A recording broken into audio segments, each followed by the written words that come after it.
চাপতে চাপতে হুট করে একটু জোরে চাপ দিয়ে ফেলে সেটা ব্লাস্ট হয়ে ফুটে গেছে, মানে যে প্যাকেটটা ছিল সেটা ফুটে সবগুলো চুন আমার ডান চোখে গিয়ে পড়ে। জেএসসি পরীক্ষায় অংশগ্রহণ করেছি 2014-এ, সেখানে আমার গোল্ডেন প্লাস ছিল। এরপরে আমি হচ্ছে হিউম্যানিটিস ডিপার্টমেন্টে ভর্তি হয়ে যাই। সেখান থেকে আমার এসএসসি দিয়েছি 2017-এ, সেখানেও আমার জিপিএ 5 ছিল, এবং 2019-এ এইচএসসি কমপ্লিট করি, সেখানে আমার জিপিএ 5 ছিল। আর তারপরে অ্যাকচুয়ালি আমার যে স্বপ্নে ঢাকা বিশ্ববিদ্যালয়ের ইংরেজি বিভাগ, সেখানে আমি ভর্তি হয়েছি এবং বর্তমানে আমি ইংরেজি বিভাগে লেখাপড়া করছি। সৃষ্টিকর্তা যাই করেন ইন্টেনশনালি করেন, এবং নিজেকে আরও স্ট্রং হতে, নিজেকে পুরো পৃথিবীকে চিনতে, বাস্তবটাকে জানতে এইটা ইন্টেনশনালি করা হয়, এবং এই সময়টা যারা টিকে থাকতে পারে তারা অ্যাকচুয়ালি পুরো পৃথিবীকে জয় করতে পারে। Panvision TV presents. জীবনের পরতে পরতে নানা রকমের গল্পের সন্নিবেশ, নানা রকমের বাধা বিপত্তিকে মারিয়ে পাশ কাটিয়ে এই যে আমাদের এগিয়ে চলা, আমার কাছে সব কিছুকে পাশ কাটিয়ে ওই যে কয়েকটা শব্দ বললাম, বাধা বিপত্তিকে মারিয়ে সামনে এগিয়ে যাওয়ার নামটাই হচ্ছে সফলতা। Success is a journey, not a destination. আসসালামু আলাইকুম ওরহমতুল্লাহ। বন্ধুর পথ পেরিয়ে আমাদের এই দ্বিতীয় এপিসোডের জন্যে আপনাদের অপেক্ষা ছিল। আজকে সেই অপেক্ষার পালা শেষ। আমাদের এই এপিসোডে আপনাদের সবাইকে আমন্ত্রণ জানাচ্ছি আমি জহিরুল ইসলাম টুটুল। চলেন শুরুতেই আমরা একটা ইসলামিক গানের কিছু অংশ শুনে নেই। চমকে উঠলেন যে বন্ধুর পথ পেরিয়ে এই শোতে শুরুতে ইসলামিক গান শুনি না। তার ভাবে বিভোল রাঙা পায়ের তলে, পর্বত জঙ্গম টলমল টলে। তার ভাবে বিভোল রাঙা পায়ের তলে, পর্বত জঙ্গম টলমল টলে। খুরমা খেজুর বাদাম জাফরানি ফুল, খুরমা খেজুর বাদাম জাফরানি ফুল, ঝরে ঝরে যায় সে যে আমার কমলিওয়ালা, কমলিওয়ালা, সে যে আমার কমলিওয়ালা, কমলিওয়ালা। হেরা হতে হেলে দুলে, নুরানি তনু ওকে আসে হায়। সারা দুনিয়ার হেরে মেরে পর্দা খুলে খুলে যায়, সে যে আমার কমলিওয়ালা, কমলিওয়ালা, সে যে আমার কমলিওয়ালা, কমলিওয়ালা। গান কেমন গাইলেন এটা আমার মনে হয় যে আমার যারা দর্শক তারা শুনলেন, ওনারাই আসলে বিবেচনা করবেন। আমার সামনে আপনি বসে আছেন, আপনার সামনে আমি বসে আছি, আর কেউ আছে কি? কি মনে হয় আপনার? না, আমাদের মধ্যে অ্যাকচুয়ালি আর কেউ নেই। কেউ নেই। আমি কি রঙের জামা কাপড় পরে আছি এটা আপনি কতটুকু বুঝতে পারছেন?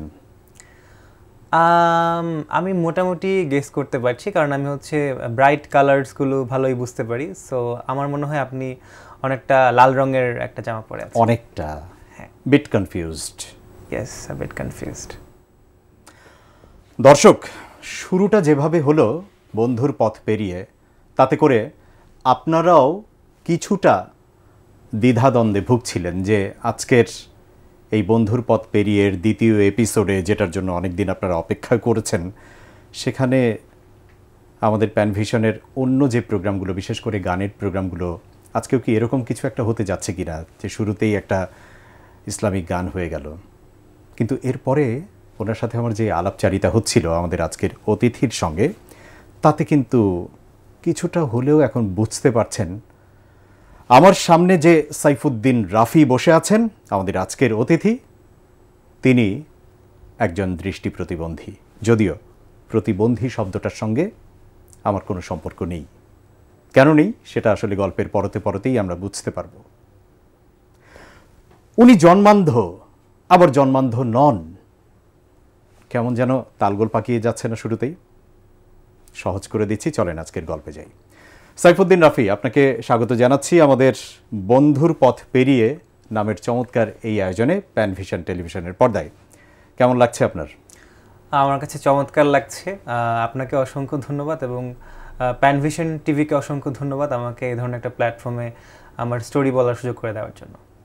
আমি একটা কথা বললাম যে জন্মান্ধ কিন্তু জন্মান্ধ নন, এই কথাটার ব্যাখ্যাটা আপনি দেবেন। অ্যাকচুয়ালি জন্মান্ধ বলতে যেটা হয় যে জন্ম থেকে যে দৃষ্টিহীন থাকে, সো আমার ক্ষেত্রে যে বিষয়টা হয়েছিল সেটা হয়েছিল 3 বছর বয়সে। আচ্ছা, তো 3 বছর বয়সে হওয়ার কারণে এটা জন্মের ঠিকই কিছুদিন পরেই, তাই অ্যাকচুয়ালি যতদিন আমার চোখে দৃষ্টি ছিল ততদিন আমি যা যা দেখেছি তার কোনো স্মৃতি অ্যাকচুয়ালি আমার ওভাবে মনে নেই। সো সেই দৃষ্টিকোণ থেকে এটা এক ধরনের জন্মান্ধ না হলেও বলা যায় যে আমি জন্ম থেকেই দৃষ্টিহীন। আপনি বলছিলেন যে 3 বছর বয়স পর্যন্ত আপনার অন্ধত্ব আসলে ছিল না, মানে আপনার চারপাশের যে মানুষগুলো ছিল, আপনার মা বাবা ভাই বোন পাড়া প্রতিবেশী দেখেছে ছোট্ট শিশুটা কি সুন্দর করে তাকিয়ে তাকিয়ে হাসে, কিন্তু 3 বছর বয়সে কোনো একটা অ্যাক্সিডেন্টের পর থেকে আপনি অন্ধ হয়ে গেছেন, যেটা আপনি বড় হয়ে জানতে পেরেছেন, তাই তো? এই কারণেই আসলে শুরুতে আমি বলেছিলাম যে জন্মান্ধ নন তবে জন্মান্ধ, কারণ 3 বছর বয়স বা 4 বছর বয়স পর্যন্ত আমাদের সামনের যে পৃথিবীটা ঘুরে বেড়ায় ওই পৃথিবী সম্পর্কে বড় হবার পরে আসলে তেমন কোনো ইমেজ আমাদের মধ্যে থাকে না। আপনার ক্ষেত্রেও তাই, সেই অর্থে আপনি জন্মান্ধই বটে। তারপরেও যেদিন ঠিক জানলেন যে আপনি 3 বছর বয়স পর্যন্ত পৃথিবীর আলো দেখেছেন, হতে পারত, বাকিটা আল্লাহর ইচ্ছা ছিল, হতে পারত যে আপনি তখন অন্ধত্ব বরণ না করলেও পারতেন, তাহলে আজকের পৃথিবীর এই যে শুরুতে আমি আসলে কোন রঙের শার্ট পরে আছি এটা আপনাকে আন্দাজ করে বলতে হতো না, আপনি এটা খুব অ্যাবসুলেটটাই বলতে পারতেন। এটা কখনো পোড়ায় কিনা আপনাকে, বা আপনি যখন জানলেন আপনার ভাবনায় কখনো কখনো আসে কিনা? নিঃসন্দেহে আসে। অফকোর্স আসলেই যেটা ছিল যে যেটা হতে পারতো, যদি আমার দৃষ্টিশক্তি সেই সময় না যেত বা আমার সাথে যে ঘটনাটা ঘটেছে সেটা যদি না ঘটতো, তাহলে একটা ডিফারেন্ট স্টোরি হতে পারতো, ডিফারেন্ট একটা পৃথিবী আমি দেখতে পেতাম।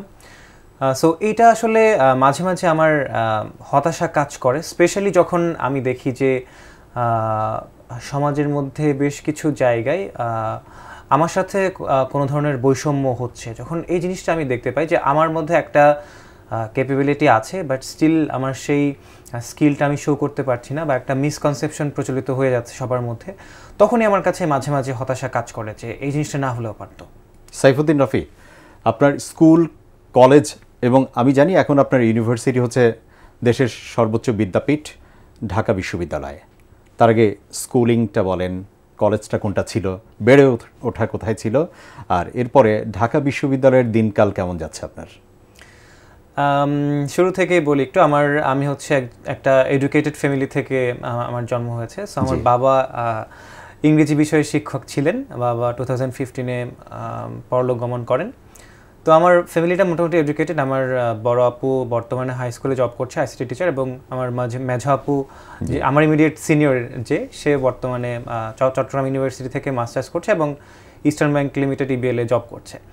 আমার মাও লেখাপড়া করেছে, বাট আমার মা হচ্ছে হাউসওয়াইফ। সো সেই দৃষ্টিকোণ থেকে অ্যাকচুয়ালি যখন আমি বুঝতে পেরেছি যে আমার চোখে প্রবলেম হয়েছিল, সেই চোখের প্রবলেমটার বিষয়ে একটু আসলে আসি। প্রথমত ওই জায়গাটায় আমরা পরে আসবো, আপনি যদি এটাকে একটু আপনার স্কুলের নামটা যদি একটু বলেন, কোথায় পড়াশোনা হয়েছিল আপনার? সো যখন আমি আমার বাবা দেখতে পাই যে আমাকে হচ্ছে অ্যাকচুয়ালি নর্মাল যে স্কুলগুলো আছে সেই স্কুলগুলোতে আমার জন্য প্রপার সাপোর্টটা নেই, আমার ডিফারেন্ট কিছু স্কুল, স্পেশালাইজ স্কুল থাকে। সো সেটা আমার বাবা খুঁজতে শুরু করে এবং চট্টগ্রামের মুরাদপুরে যে পিএসসি সেন্টার আছে সেখানে একটি সরকারি অন্ধ বধির বিদ্যালয় আছে প্রাইমারি লেভেল পর্যন্ত। সো আমাকে সেখানে ভর্তি করিয়ে দেয় এবং সেখানে আমি ব্রেইল পদ্ধতিতে লেখাপড়া শুরু করি, অর্থাৎ ডট ডট টাইপের যে পদ্ধতি আছে যেখানে আমরা ধরে ধরে বুঝতে পারি যে অ্যাকচুয়ালি কী লেখা হয়েছে। সেখানে আমি 2008 সালে ভর্তি হয়ে যাই এবং সেখান থেকে আমি মোটামুটি 2011 সালে ক্লাস 5-এ উঠে যাই। এখানে একটা বিষয় আছে, মানে ওখানে যেটা হয় প্রায় সময় আমাদেরকে একটু প্রমোশন দেওয়া হয়। যেমন প্রথমে আমি শিশু 1-এ ছিলাম, এরপরে শিশু 1 থেকে আমাকে 2-তে দেওয়া হয়েছে, 2 থেকে 3, 3 থেকে 5। হ্যাঁ, 4 আমাকে অ্যাকচুয়ালি দেওয়া হয়নি, কারণ ওরা দেখে যে আমার মধ্যে ওই ধরনের অ্যাবিলিটিস আছে কিনা, থাকলে ওরা বয়সটা ম্যাচ করার জন্য মাঝে মাঝে প্রমোশন দিয়ে দেয়। সো 2011 সালে আমি ক্লাস 5-এ পিএসসি পরীক্ষা দিই এবং সেখানে আমি জিপিএ 5 পাই। আচ্ছা। আর এরপরে হচ্ছে আমার অ্যাকচুয়ালি আর ব্রেইল সিস্টেমে লেখাপড়া হয়নি, কারণ আমার বাবা বেশ কিছু কারণে তারা আমার ফ্যামিলি রিয়ালাইজ করেছে যে আমাকে অ্যাকচুয়ালি ফ্যামিলির আশেপাশে রাখা উচিত। সো সেই ক্ষেত্রে আমার যে পটিয়া উপজেলা চট্টগ্রামের যেখানে আমাদের বাড়ি, সেখানে হচ্ছে আমাকে নিয়ে আসা হয় এবং আমার বাবা যে স্কুলের টিচার ছিলেন, ইউনিয়ন কৃষি স্কুল অ্যান্ড কলেজ, সেই স্কুলে আমাকে ভর্তি করে দেওয়া হয় ক্লাস 6 থেকে। তো তখন থেকে আমি আর ব্রেইল পদ্ধতিতে ওভাবে সাপোর্টটা পাচ্ছিলাম না। তখন থেকে আমার অ্যাকচুয়ালি লেখাপড়া হয় অডিও বুকের মাধ্যমে, অর্থাৎ যেই টেক্সটগুলো আছে সিলেবাসটা আমাকে আমার আপুরা পড়ে শোনাতো, রেকর্ড করে দিত আমার মোবাইল ফোনে, সেটা আমি শুনে শুনে মুখস্থ করতাম। এভাবে আমি হচ্ছে যে জেএসএ পরীক্ষায় অংশগ্রহণ করেছি 2014-এ, সেখানে আমার গোল্ডেন এ প্লাস ছিল। এরপরে আমি হচ্ছে হিউম্যানিটিস ডিপার্টমেন্টে ভর্তি হয়ে যাই এবং আমার অ্যাকচুয়ালি সায়েন্স পড়ার ইচ্ছা ছিল, বাট আমি হিউম্যানিটিস ডিপার্টমেন্টে ভর্তি হয়েছি। সেখান থেকে আমার এসএসসি দিয়েছি 2017-এ, সেখানেও আমার জিপিএ 5 ছিল এবং পটিয়া উপজেলার মধ্যে মানবিক বিভাগ থেকে আমি একমাত্র জিপিএ 5 পাই। আর এরপরে আমি এইচএসসির জন্য পটিয়া সরকারি কলেজে ভর্তি হয়ে যাই হিউম্যানিটিস ডিপার্টমেন্টে। সেখানে আমি 2019-এ এইচএসসি কমপ্লিট করি, সেখানে আমার জিপিএ 5 ছিল। আর তারপরে অ্যাকচুয়ালি আমার যে স্বপ্নে ঢাকা বিশ্ববিদ্যালয়ের ইংরেজি বিভাগ, সেখানে আমি ভর্তি হয়েছি এবং বর্তমানে আমি ইংরেজি বিভাগে লেখাপড়া করছি। যেখানে এই অবস্থায় অনেকের থেমে যেতে হয়, আপনাকে যে থামতে হয়নি বা থেমে যাওয়া লাগেনি এখনো পর্যন্ত, এটার পেছনের কারণটা কি? পরিবার নাকি আপনার ভীষণ রকমের আত্মবিশ্বাস, মনের জোর, কোনটা? ইন এ সেন্স দুটোই, বাট এখান থেকে আমাকে একটা যদি চুজ করতে হয় তাহলে অফকোর্স হচ্ছে দ্য সেকেন্ড ওয়ান। মানে আমার যে নিজের প্রতি একটা বিশ্বাস ছিল, কনফিডেন্স যে আমি অ্যাকচুয়ালি কাজটা করতে পারবো, বা একটা মেন্টালি স্ট্রং থাকা যে যত ধরনের বাধা আমার সামনে আসুক আমি সব ধরনের বাধা অতিক্রম করে যাব। কারণ আমি বিলিভ করি যে impossible is a word which is found in the dictionary of the fool. So পৃথিবীতে অসম্ভব বলতে কিছু হয় না, আমি এই জিনিসটা সবসময় নিজেকে বলতাম। আর তার পাশাপাশি আমার ফ্যামিলি আমাকে তাদের দৃষ্টিকোণ থেকে সর্বাত্মক চেষ্টা করেছে এবং এখনও করে যাচ্ছে। সাপোর্টটা আসলে কীরকম যদি না পেতেন? কখনো এটা ভাবেন বা ভেবেছেন? ফ্যামিলির প্রতি নিশ্চয়ই আপনার অনেক কৃতজ্ঞতা বোধ, মানে আপনার এই ফ্যামিলিটা ঠিক এইভাবে আপনাকে সাপোর্ট না করলে হয়তো বা আপনার মনের জোর ছিল, অনেকেরই থাকে, কিন্তু তারপরেও এই রিয়েলিস্টিক একটা ব্যাপার আছে যে এই সাপোর্টগুলো যদি না থাকতো তাহলে হয়তো বা আরও অনেক, মানে পথটা অনেক বেশি বন্ধুর হয়ে যেত, যেটা আমাদের আজকের শোয়ের নামও হচ্ছে বন্ধুর পথ পেরিয়ে। এটা যখন রিয়েলাইজ করেন তখন ভাবনাটা আসলে কি আসে? এক্স্যাক্টলি, তখন আমি নিজেকে খুব ব্লেসড মনে করি, কারণ আমাদের মধ্যে ইচ্ছা শক্তি এবং আমাদের ইচ্ছা থাকার পাশাপাশি খুবই ইম্পর্টেন্ট বিষয় হচ্ছে এনভায়রনমেন্ট।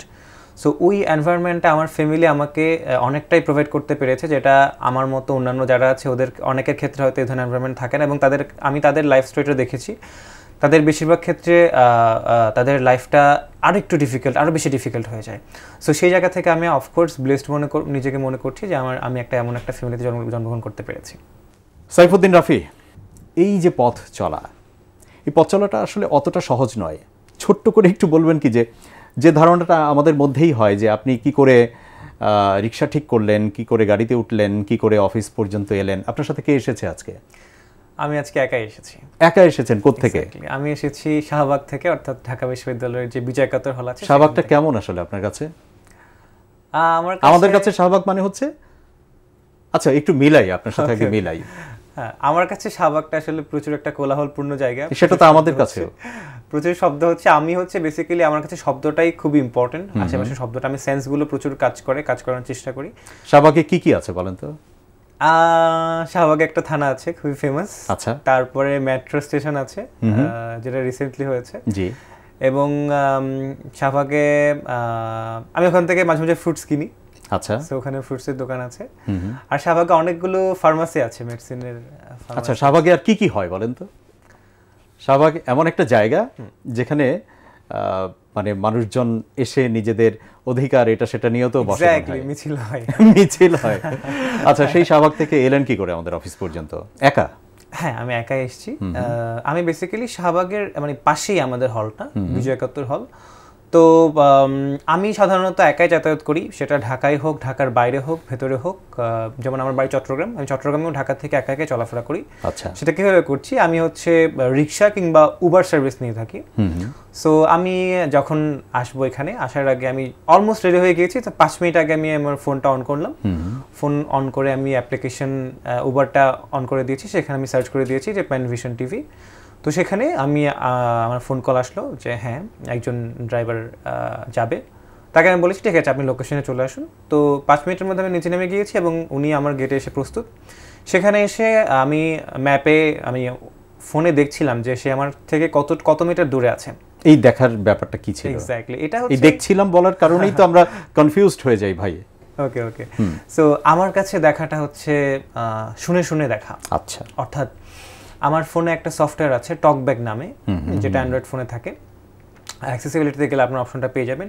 সেটা আপনারা যেটা স্ক্রিনে দেখতে পাচ্ছেন সেটা আমি আগে শুনে আমি সেটা মাথায় নিচ্ছি যে এই জিনিসটা এভাবে হচ্ছে। সো ওইভাবে হচ্ছে আমরা ফোন ইউজ করে থাকি, ফেসবুক, মেসেঞ্জার, ইউটিউব, হোয়াটসঅ্যাপ সব কিছু ইউজ করে থাকি। অর্থাৎ স্ক্রিনে যেটা দেখা যায় সেটা আমাকে পড়ে শোনায়। এবং আমি হচ্ছে যে একটা অপশন আছে গুগল অ্যাসিস্ট্যান্ট দিয়ে আমরা বিভিন্ন কমান্ড দিয়ে থাকি, open Facebook, call him, call her. So এইভাবেই অ্যাকচুয়ালি ফোন ইউজ করে থাকি। তো অ্যাপ্লিকেশনে আমি যখন উবারে ঢুকে গেলাম তখন আমি শোনার মধ্যে দিয়ে অ্যাকচুয়ালি দেখছিলাম যে হচ্ছে যে আর কত মিটার বাকি আছে। সো যেই মুহূর্তে মিটারটা কমে গেল, অর্থাৎ 80 মিটার বা 50 মিটার হয়ে গেছে, তখন আমি খেয়াল করছি কোনো একটা বাইকের সাউন্ড আসছে কিনা। তো যখনই বাইকের সাউন্ড আসছে আমি জানি যে বাইকটা আমার ডান দিক থেকে আসবে, কারণ এদিক থেকে আসার কথা। তো ওই মুহূর্তে আমি বুঝতে পেরেছি বাইকটা আমার কাছে চলে এসেছে এবং আমার মিটারটাও শূন্যের জায়গায় চলে এসেছে এবং বলছে যে রাইডার ইজ হিয়ার। সো তখন আমি বুঝতে পেরেছি যে এখন যে বাইকটা আমার পাশে এসে থামলো এটাই হচ্ছে সে কাঙ্ক্ষিত ড্রাইভার। তখন আমি তাকে গিয়ে বলছি আপনি ওখানে নাম লেখা থাকে, আমি বলছি আপনি কি অমুক? আমি বলছি হ্যাঁ অমুক। তখন সে আমাকে বলছে আপনি কি অমুক? আমি বলছি হ্যাঁ আমি অমুক। তো বলছে যে তাহলে কোথায় যাবেন? আমি বলছি লোকেশনে যাবো। তখন প্রায় সময় অনেকে জিজ্ঞেস করে আপনি কি বাইকে চড়তে পারবেন? বলছে হ্যাঁ আমি তো বাইকেই রেগুলার চলাফেরা করি। That's the question. মানে আমি আসলে এই জায়গাটাই আসতে চাচ্ছিলাম যে এই যে বাইকার এলো নতুন মানুষটা, সেই মানুষটা আপনাকে একটা কোয়েশ্চেন করলো, অর্থাৎ দেখেই সে তো আসলে বোঝেনি প্রথমে যে তার যাত্রীটা কেমন হতে পারে আজকে, কিন্তু যখন আপনাকে দেখলো, দেখার পরে প্রথম কোয়েশ্চেনটা হচ্ছে আপনি কি বাইকে চড়তে পারবেন একা? এক্স্যাক্টলি। তারপর কি বললেন? সো তখন আমি তাকে বলেছি হ্যাঁ আমি অবশ্যই পারবো, কারণ আমি রেগুলার বাইকে চলাফেরা করছি। আমার কথার মধ্যে একটা কনফিডেন্স ছিল। তো সেই দৃষ্টিকোণ থেকে তার একটা বিজনেস পারপাস আছে, সো সে ধরে নিয়েছি ওকে ফাইন সে পারবে। তো তখন আমি হেলমেটটা পরে নিলাম, পরে বাইকে বসে গেলাম এবং তখন আমাকে বলছিল যে আপনি কি ঠিকঠাক বুঝতে পারছেন আমি কি বাইক জোরে চালাবো নাকি আস্তে চালাবো? আপনি আপনার মতো করে চালান, আমি ইউজুয়ালি বাইকে চড়তে পারি। সো এই যে ধারণাটা আমরা পারছি কিনা আমরা কিন্তু আসলে ভালনারেবল না, আমরা কিন্তু সব কিছুই হ্যান্ডেল করতে পারি। সো ওখান থেকে আমি বাইকে করে ম্যাপটা ফলো করতে করতে একেবারে এই যে প্যানভিশন টিভির যে অফিস আছে অফিসের নিচে চলে এসেছি এবং সেখান থেকে আমি লিফটে করে একদম এখানে চলে আসলাম। It's a journey, all about a journey from Shahbag to Panvision television. But যেটা আমরা তুলে ধরবার জন্য চেষ্টা করলাম, বোঝাবার জন্য চেষ্টা করলাম যে এই মানুষগুলোকে আমরা যতটা ডিসেবল ভাবি, এই মানুষগুলো ঠিক ওরকম নয়। সৃষ্টিকর্তা আসলে ততটুকুই জ্ঞান বুদ্ধি আবার তাদেরকে দিয়েছেন, ততটুকুই তাদেরকে চলবার সাহস দিয়েছেন, যেটা আমাদের অনেকের মধ্যে নাই। আমরা এই যে দেখতে পাচ্ছি আমাদের হাত পা সব ঠিক আছে, কিন্তু আমাদের মধ্যে সেই মনের জোরটা নাই। সৃষ্টিকর্তা কিন্তু আপনাকে সবটাই দিয়েছেন। আপনি কি কখনো আপনার সৃষ্টিকর্তাকে কোনো একটা সময়ে নামাজ পড়তে বসে অথবা যখন থাকে না কিছু মন্দ সময়ে কখনো কি ব্লেম করেছেন? ওয়েল টু বি অনেস্ট, আমার কাছে আমার সৃষ্টিকর্তা খুবই ক্লোজ। সো সেই দৃষ্টিকোণ থেকে আমি মাঝে মাঝে আমার যারা আত্মীয় আছে, কি বলেন সৃষ্টিকর্তাকে তখন কি বলেন? মানে আমি একটু বিষয়টা ক্লিয়ার করি। আমার যারা ক্লোজ আছে তাদেরকে আমি মাঝে মাঝে বকাঝকা করি, যারা খুবই ক্লোজ। কাকে? ঠিক দু একটা নাম বলেন। যেমন আমার মা হতে পারে, আমার বোন হতে পারে, আমার কিছু ক্লোজ ফ্রেন্ড হতে পারে, হ্যাঁ, তাদের উপর আমার ইমোশনটা রিলিজ করি। সো ওই দৃষ্টিকোণ থেকে আমি বিলিভ করি যে সৃষ্টিকর্তা আমার খুবই কাছের একজন। তো সেখান থেকে যখন হতাশার চরম পর্যায়ে পৌঁছে যায় মাঝে মাঝে। একটা এক্সাম্পল কি মনে পড়ে এরকম কোনো একটা বিশেষ দিন? এক্সাম্পল স্পেসিফিক কোনো জায়গা আছে কিনা? স্পেসিফিক জায়গা বলতে গেলে আমি যেটা একটু আগে বলেছিলাম, আমার লাইফে অনেক চলাফেরা নিয়ে প্রচুর স্ট্রাগল প্রথমে করতে হয়েছিল। আমি ইউনিভার্সিটিতে আসার আগ পর্যন্ত কখনো একা একা চলাফেরা করিনি। সো যখন আমি প্রথমে হলে চলে আসি, তখন হলের প্রথমের বিষয়টা এমন ছিল, যেটা সবার ধারণা ওইরকমই অনেকটা ছিল, যে আমি তখন আমার রুম থেকে ওয়াশরুমে একা একা যেতে পারতাম না। আচ্ছা, জাস্ট আমি কিন্তু রুম থেকে ওয়াশরুমে একা যেতে পারছি না। সো তখন, এবং আমি তো হচ্ছে গ্রামে বড় হয়েছি, তো ইউনিভার্সিটিতে আসার পরে সম্পূর্ণ একা চলাফেরা করা, আমি সবসময় ক্লাসে ফার্স্ট হতাম। সো এখন ঢাকা ইউনিভার্সিটিতে তো পুরো বাংলাদেশের যারা টপ লেভেলের স্টুডেন্ট, এটা একটা মহাসমুদ্র। ইংলিশ তো একদম আপনার যারা, ইভেন আমাদের যে বি ইউনিটে যে ফার্স্ট গার্ল ছিল সে আমাদের সাথে লেখাপড়া করছে, এখনো সে টপার। সো আমি আমার যে বাসায় যারা আছে বা সমাজে যারা, যেহেতু আমার আব্বু টিচার ছিলেন, সো তারা একটা জিনিস এক্সপেক্ট করে যে ও হয়তো ক্লাসে ফার্স্ট হবে। বাট এখানে তো একটা ডিফারেন্ট বিষয়, খুবই টাফ। সো এখানে আমি ফার্স্ট হতে পারবো কি না, বা আমার সিজিপিএ কোথায় যাবে, এটা নিয়ে একটা প্রেশার। এবং তার পাশাপাশি হচ্ছে আপনার ধরুন যে আমি লেখাপড়ার আমাদের বেশ কিছু বিষয় আছে, ওগুলো আমরা হয়তো কোয়েশ্চেনের অ্যান্সার দিতে চলে আসবো। ওইভাবে অ্যাকচুয়ালি বাংলাদেশের এডুকেশন সিস্টেম আমাকে সাপোর্টটা দিতে পারছে কিনা, এই যে এতগুলো না না না বা এতগুলো কনফিউশন, চলাফেরা করা থেকে শুরু করে আমি নিজে এতগুলো কাজ কী করে করবো, এই সব কিছু মিলিয়ে অ্যাকচুয়ালি প্যান্ডামিকের ঠিক আগের সময় আমি প্রচুর ডিপ্রেসড হয়ে গেছিলাম। আচ্ছা। এবং ছোটবেলা থেকে প্রচুর শুনে এসেছি যে ওর ফিউচার হয়তো ঝামেলা আছে, ও কি করবে, ও কি করতে পারে। সো একটা সময় আমারও নিজের মনে হতো আমার হয়তো ফিউচারে আসলে কিছু নেই। সো এগুলো থেকে মাঝে মাঝে মনে হতো যে তাহলে মানে তখন পৃথিবী থেকে সাইন অফ করে। তখন সেই বন্ধু সৃষ্টিকর্তাকে কি বলেন বা কি বলেছেন? তখন ওই মুহূর্তে আমার কাছে মনে হতো যে মানে তুমি আমাকে এভাবে সৃষ্টি না করলেও পারতে, তুমি এটা কেন করেছো? আনসারটা কি আসে তখন? আনসারটা কিন্তু আসে সৃষ্টিকর্তার কাছ থেকে। আমি খুব বিশ্বাস করি, আমি নিজে যেটা অনুভব করি, যে আমি ঠিক যা ভাবছি, তাকে যা বলছি, উনি কিন্তু এই উত্তরটা দেন এবং সেটা উত্তরটা অবশ্যই। এবং আপনার রিয়েলাইজেশনটার পাওয়ার আমাদের অনেকের চেয়ে অনেক বেশি। সেই জায়গা থেকে আপনার সৃষ্টিকর্তা তখন আপনাকে কি বলে, কোন শক্তিতে আবার টিকে যান এবং আজকের এই প্যানভিশন টেলিভিশন পর্যন্ত আপনি চলে এসেছেন? আপনি তো সাইন আউট করেননি। না। সো তখন আমার কাছে আসলে মনে হলো যে মানুষের জীবন যখন আমি একটু পর্যালোচনা করে দেখি, তখন প্রতিটা মানুষের লাইফে হচ্ছে আপনার আপস অ্যান্ড ডাউনস থাকে। অর্থাৎ পাকিস্তানের আয়রন লেডি যিনি আছেন, তিনি একটা কথা বলেছেন, we all are perfectly imperfect. এবং স্পিরিচুয়াল অ্যাঙ্করিং বলে একটা কথা আছে, বা অপটিমিস্টিক একটা ভাইব সবসময় মাথায় রাখা, যে কোনো কিছু একটা আজকে হচ্ছে না তার মানে যে কালকে হবে না, সেটা কিন্তু কখনোই না।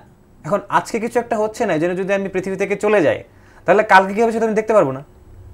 সো কালকে কী হবে সেটা দেখার জন্য আমাকে বাঁচতে হবে। এবং আমি আজকে যে একটু ডাউনফলে আছি বা আমাকে স্ট্রাগল করতে হচ্ছে, এটা অ্যাকচুয়ালি সৃষ্টিকর্তার একটা ইন্টেনশনাল বিষয়। কেন বিষয়? কারণ সে চায় যে একটা মানুষ বাস্তবতাটাকে বোঝার চেষ্টা করুক, রিয়েলিটি ফেস করুক, এবং রিয়েলিটি ফেস করার মধ্য দিয়ে একটা পার্সন কিন্তু স্ট্রং হতে পারে। যেমন এখন যদি আপনি আমাকে ওই সিচুয়েশনে আবার ফেলে দেন, আমি বলবো okay fine, it's not a problem, it's not a big deal, আমি এটা হ্যান্ডেল করতে পারবো।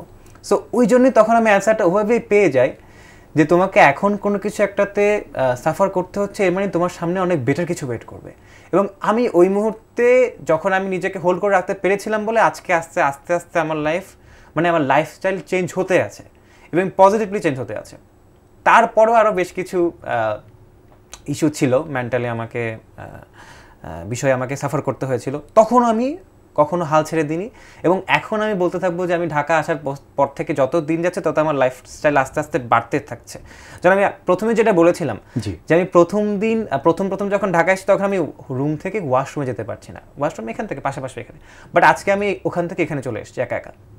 এবং আজকে আমি ঢাকার বাইরে চট্টগ্রামে একা একা চলে যাই, কিংবা অন্যান্য বিভাগে আমি একা একা চলে যাই।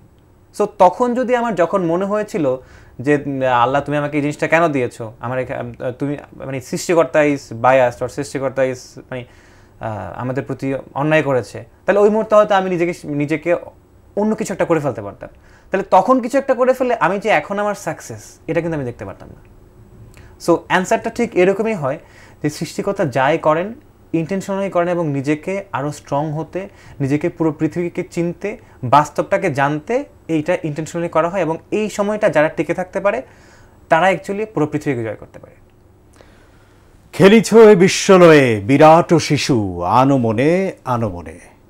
হ্যাঁ, খেলিছে কে? সৃষ্টিকর্তা। আমরা শুধুমাত্র তার এলিমেন্টস মাত্র, উপাদান। আমাদের কাউকে উনি জন্ম থেকেই অন্ধ বানিয়ে পৃথিবীতে পাঠিয়েছেন। দেখবেন এমন মানুষ আছে পৃথিবীতে যার শরীরের অর্ধেক নাই, আবার একটা মানুষের হাত নাই, পা নাই, আবার একটা মানুষের সব কিছু আছে, যেটা নাই সেটা হচ্ছে মনের জোর। সাইফুদ্দিন রাফির যে মনের জোর সেটা নাই, আর ওটা না থাকলে তো আসলে আপনার সব কিছু থাকার পরেও আপনি নিজেকে সফলতার দিকে এগিয়ে নিয়ে যেতে পারবেন না, এবং তখন আপনার মাঝে মধ্যে ওই রাফির মতো মাঝে মধ্যে মনে হয় যে এত কিছু থাকার পরেও যেন ভাল লাগছে না, একটা রোগ আছে, সো আমার এখন সাইন আউট করা দরকার। সাইফুদ্দিন রাফি যে কথাটা বোঝাবার চেষ্টা করেছে, যেটা বলেছে সেটা তার নিজের উপলব্ধি থেকে বলেছে যে যদি আমি সেই দিন ঠিকই দুনিয়া থেকে নিজেকে নিয়ে যেতাম, সাইন আউট করে আমি বিদায় নিয়ে নিতাম, তাহলে এই যে আজকের দিনের যে আমার কিছু সাকসেস স্টোরি তৈরি হয়েছে আমার লাইফের, এই যে আমি এখন চলতে পারি, এই যে আমি এখন ভালো আছি বলতে পারি, এই যে আমার কনফিডেন্ট লেভেলটা এখন এমন একটা জায়গায় পৌঁছে গেছে যে ঠিক আছে আমাকে দিয়ে অনেক কিছু হবে, সেই দিনটা তো রাফি নিজেই দেখতে পেত না। Rafi, exactly, is it? Exactly. কি নিয়ে আমাদের এত হতাশা? আমি বিশ্বাস করি, আমি টুটুল বিশ্বাস করি, আমি জহিরুল ইসলাম টুটুল, বাবা মার দেওয়ার নাম এটি আমার। আমি বিশ্বাস করি আমার বাবা মা এর মাধ্যমে সৃষ্টিকর্তা আমাকে পৃথিবীতে পাঠিয়েছেন, দ্যাটস ইট। আমার আর কিচ্ছু লাগবে না। এইটুকুর জন্যই আমার সৃষ্টিকর্তার প্রতি আমার অশেষ কৃতজ্ঞতা। এই যে আমি এখনো পর্যন্ত টিকে আছি, এই প্রোগ্রামটায় কথা বলতে পারছি, এবং আমার সামনে এমন একটা মানুষ কথা বলছেন যে মানুষটার প্রত্যেকটা শব্দ, প্রত্যেকটা কথা প্রত্যেকের জন্য বাউন্স ব্যাক করার জন্য যথেষ্ট। 3 বছর বয়সে আপনি অন্ধ হয়েছিলেন, জানতে পারলেন একটা সময়ে। ওই ঘটনাটা বা ওই দুর্ঘটনাটা যদি একটু ডিটেইল আমাদেরকে বলেন, তারপরে চিকিৎসাটা আসলে কি হয়েছিল, সেখানে কোনো ঝামেলা হয়েছিল কিনা, এটা আমাদের অনেকক্ষণ ধরে আমরা আসলে গল্পে আছি, আমাদের সবার মধ্যেই কিন্তু এখন ওই জায়গাটাতে আমরা অনেকেই আছি যে আসলে হয়েছিলটা কি। এক্স্যাক্টলি। সো আমি ছোটবেলা থেকে খুবই দুষ্ট এবং এখনও আছি। সেটা হচ্ছে যারা আমার ক্লোজ ফ্রেন্ড আছে তারাই বিষয়গুলো বুঝতে পারবে। আমি ছোটবেলা থেকে চেষ্টা করতাম যে আমি ইঞ্জিনিয়ার হব, কোথায় কি আছে না আছে আমি খুঁজে খুঁজে দেখবো। যেমন আমাকে যখন টয় যে কারগুলো আছে সেগুলো বাসায় এনে দেওয়া হতো, আমি 2 দিন ঠিকঠাক দেখতাম, পরে আমি এটা খুলে ফেলতাম, ভেঙে ফেলতাম, যে মেকানিজমটা কী করে তৈরি করা হয়েছে এটা শিখবো। সো খুঁটিনাটি একদম দেখা, এটা আমার একটা জাস্ট কিউরিসিটি ছোটোবেলা থেকেই ছিল। তো এই ব্যাকগ্রাউন্ডটা কেন দিলাম, কারণ হচ্ছে যে এখন আমি যে স্টোরিটা বলতে চাচ্ছি ওটার সাথে এটা খুবই কানেক্টেড। তো আমার বাবা হচ্ছে পান খেতেন, তো সেই সুবাদে হচ্ছে চুনের প্যাকেট তাকে আনতে হতো। তখন চুন হচ্ছে প্যাকেটে করে বিক্রি করা হতো, তখন তরল চুন ছিল আর কি। সো আব্বু একদিন হচ্ছে যে বাসায় সবসময় একটা প্যাকেট চুন নিয়ে আসতেন, বাট ওই দিন 2টো এনেছিলেন কারণ আব্বুর কাছে ভাঙতি ছিল না। মানে ইন্টারাপ্ট করি, এই গল্পটা আসলে পরে আপনি বড় হয়ে শুনেছেন ফ্যামিলি মেম্বারদের কাছ থেকে অনেকবার? এক্স্যাক্টলি, হ্যাঁ শুনেছি, রাইট। কারণ আমি তখন 3 বছর বয়স, হ্যাঁ তখনের বিষয়গুলো আমার ওইভাবে মনে নেই। আমার জাস্ট একটু করে এটা আবছা আবছা বেশ কিছু, আমি জাস্ট সিনগুলোতে আগে চলে আসি, পরে হয়তো আপনারা রিলেট করতে পারবেন, যে আমার একটু করে মনে পড়ে যে আমি কোথাও উঠে হয়তো কিছু খুঁজছিলাম, আই ওয়াজ রামিজিং কাইন্ড অফ খুঁজছিলাম, এবং তারপরে আমি হয়তো একটা চিৎকার দিয়েছি, হ্যাঁ, এবং তারপরে আমার ওহে তেমন কিছু মনে থাকে না। আরেকটা জিনিস মনে থাকে যে আমার তখন মামা ছিলেন, মামা যখন আমাকে টিউবওয়েলে নিয়ে পানি দিচ্ছিল চোখের মধ্যে, আমাকে জিজ্ঞেস করছিল তুমি কিছু দেখতে পাচ্ছ? আমি বলছি না, আমি তো কিছু দেখতে পাচ্ছি না। এই কথাটা আমার কিন্তু এখনও ক্লিয়ারলি মনে আছে। এবং আরেকটা জিনিস মনে থাকে যে আমাকে যখন ডক্টররা যখন আমাকে অপারেশন থিয়েটারে নিয়ে একসাথে 4-5 থেকে চেপে ধরে মানে কটন বার দিয়ে খুঁচিয়ে চোখ থেকে বের করার চেষ্টা করছিল, তখন বিষয়গুলো আমার একটু মানে হাতে মাথায় আসে। সো এই যে কিছু বিচ্ছিন্ন ঘটনা বললাম, এখন বিষয়গুলো আমি ক্লিয়ার করছি। যে আমার বাসায় তখন আব্বু চুনের প্যাকেট নিয়ে আসে, 2টো প্যাকেট নিয়ে আসে, কারণ একটা ভাঙতি তার কাছে কম ছিল। একটা প্যাকেট প্রক্রিয়াজাতকরণ করে পটে রেখে দেওয়া হয়েছিল, আরেকটা হচ্ছে শোকেজের ওপর খুব কোনায় একদম লুকিয়ে রাখা হয়েছে। কেন লুকিয়ে রাখা হয়েছে? কারণ তার ছেলে খুবই দুষ্ট, সো তার আয়ত্তের বাইরে সেটা রাখতে হবে, ওইভাবে তারা রেখেছে। এবং ওই দিন সন্ধ্যায় যেটা হচ্ছে আমার আম্মুর টাইফয়েড হয়, আমার বাবা তো বাইরে ছিলেন। সো আম্মু ওই যেই রুমে চুনের প্যাকেট ছিল শোকেজের উপর, সেখানে আম্মু অ্যাকচুয়ালি শুয়েছিল। আর তার পাশে অন্য একটা রুমে, ড্রয়িং রুমে ধরে নিতে পারি, সো সেখানে হচ্ছে আমার মামা এসেছিলেন এবং আমার বড় দুই বোন যারা আছে, এবং আমি সহ ওখানে দুষ্টুমি করছিলাম ওখানে। সো ওরা দুষ্টুমি করছে, আমিও সেখানে ছিলাম। হুট করে আমি সেখান থেকে বের হয়ে চলে আসি। আমি চলে আসছি আমার আম্মুর রুমে, কারণ আমার আসলে আমি মাঝে মাঝে খুবই ইমপেশেন্ট হয়ে যাই। যেখানে আমার ফোকাস মানে ভাল লাগছে না সেখানে আমি থাকতে পারি না। যেমন এমনও হয়েছে আমি ক্লাসে বা যে কোনো কারোর সাথে কথা 2 মিনিট অফ করে দিয়েছি। এমনও হয়েছে আমি কারোর সাথে সারা রাত কথা বলেছি, আমার ফ্রেন্ডের সাথে ইউনিভার্সিটিতে। সো আমার ইন্টারেস্ট পাওয়াটা খুবই ইম্পর্টেন্ট। সো কোনো একটা কারণে হয়তো আমার ওখানে ভালো লাগছিল না, আমি আস্তে ওখান থেকে বেরোয় চলে আসছি। চলে এসে আমি আমার আম্মুর রুমে চলে আসলাম। আমার রুমে আম্মু তো ঘুমাচ্ছে, টাইফয়েড, আম্মু তো অত কেয়ার করতে পারছে না, অসুস্থ অবস্থা। আম্মু সুস্থ থাকলে অবশ্য বুঝে ফেলতে পারতো যে ও ওখানে কেন উঠেছে বা কী করছে। আম্মু অ্যাকচুয়ালি ওই সেন্সে তখন ছিল না। আমি কি করলাম, আমার মাথায় হঠাৎ করে একটা বুদ্ধি চাপলো। আমি কিন্তু খুবই অ্যাডভেঞ্চারাস স্টিল, আমার কাছে সমুদ্র ভ্রমণ ভালো লাগে, আমি অনেক স্টোরি শুনি, হ্যাঁ, বা সাবমেরিন কী করে ইউজ করে, প্লেন করে কী করে যায়, কী করে আমরা নাসা কেমনে কাজ করে, এগুলো নিয়ে আমার খুব ইন্টারেস্ট, যে আমি পুরো পৃথিবী দেখবো। সো তখন আমার যেটা হলো যে আমি একটা চেয়ার দিলাম, চেয়ারের উপর একটা মোড়া, 3 বছর বয়স, খুবই ছোটো, আমি কিন্তু নাগাল পাচ্ছি না, শোকেসটা অনেক উপরে আছে। তো চেয়ারের উপর আমি মোড়া দিয়ে উপরে উঠলাম। উঠে আমি তখন দেখছি যে আমি আসলে শোকেসটা ধরতে পেরেছি, এবং তখন খুঁজে দেখছি যে কী পাওয়া যায়। খুঁজতে ওই যে মানে ক্লথ যেটা থাকে শোকেসের উপরে একটা মানে এরিয়া ছিল, সেটার নিচে এক কোনায় যে চুনের প্যাকেটটা রাখা হয়েছে আমি সেটা খুঁজে বের করে ফেলছি। সো সেটা আমি এনে দেখছি যে আমি চোখের সামনে যখন আনলাম তখন দেখলাম যে মানে খুবই সফট লাগতেছে, এটা প্রেস করে মজা পাচ্ছি। ওরকম করতে চাপতে হুট করে একটু জোরে চাপ দিয়ে ফেলেছে, সেটা ব্লাস্ট হয়ে ফুটে গেছে, মানে যে প্যাকেটটা ছিল সেটা ফুটে সবগুলো চুন আমার ডান চোখে গিয়ে পড়ে। সো ইমিডিয়েটলি আমি একটা চিৎকার দিই, এবং তারপরে আমার অ্যাকচুয়ালি তেমন কিছু মনে নেই কী হয়েছিল। আরেকটা জিনিস ছিল, আমি যখন ডান চোখে পড়ে তখন আমি চোখ থেকে জাস্ট এভাবে এরকম করে এদিকে নিয়ে চলে আসি, বাম চোখেও চলে আসে। তখন থেকে আমার বাম চোখেও চলে আসে চুনগুলো, এবং বাম চোখে কিন্তু চুন পড়েনি, বাট ওভাবে ওরকম করার কারণে বাম চোখে এসছে। এখন আমি যতটুকুই দেখতে পাচ্ছি সেটা কিন্তু হালকা যেটা লাইট দেখতে পাচ্ছি। ডান চোখে আমি একদম মানে এভাবে ধরলে আমি কিছুই বুঝতে পারছি না, কিন্তু এভাবে আমি বুঝতে পারছি। সো তখন যেটা হলো, ইমিডিয়েটলি তারা তো আমার মামারা ছিল, সবাই মিলে আমাকে আব্বুকে কল করে নিয়ে আসা হয়েছে। তারা গিয়ে প্রথমে যেটা আমি বলেছিলাম যে টিউবওয়েলের ওখানে একটা হয়তো পটিয়া যে উপজেলা আছে সেখানে পটিয়া হসপিটালের টিউবওয়েলে নিয়ে আমাকে পানি দিচ্ছিল। তখন আমাকে জিজ্ঞেস করা হচ্ছিল তুমি কি দেখতে পাচ্ছ, আমি বলছি না আমি দেখতে পাচ্ছি না। সো এরপরে আমাকে পটিয়া হসপিটালে ভর্তি করা হয়, এবং সেখানে আমি যে ঘটনাটা বলেছিলাম যে আমাকে প্রচুর ডক্টররা চারপাশ থেকে ধরে চোখ থেকে কটন বাড দিয়ে খুঁচিয়ে বের করার চেষ্টা করছিল।